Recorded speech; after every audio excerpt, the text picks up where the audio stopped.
ஒரு நாள் கோயில் திருவிழா விஷயமா பேசணும்னு பெரியம்பளை உங்க அப்பாவை கூப்பிட்டு விட்டார். பழைய பகையெல்லாம் மறந்து சிரிச்ச முகத்தோட போனவர் திரும்பி போன மாத்தான் வந்தார்.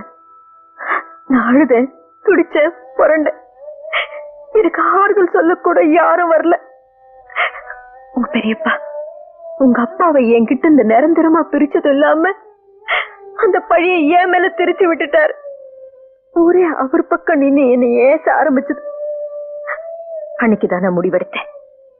உங்க அப்பா பிறந்து வளர்ந்து முடிஞ்ச இதே மண்ணுல சின்ன அம்பலத்தோட வாரிச உருவாக்கிட்டு சாகணும் தாண்டி இன்னும் நான் வைராகித்தோட வாழ்ந்துகிட்டு இருக்கேன்.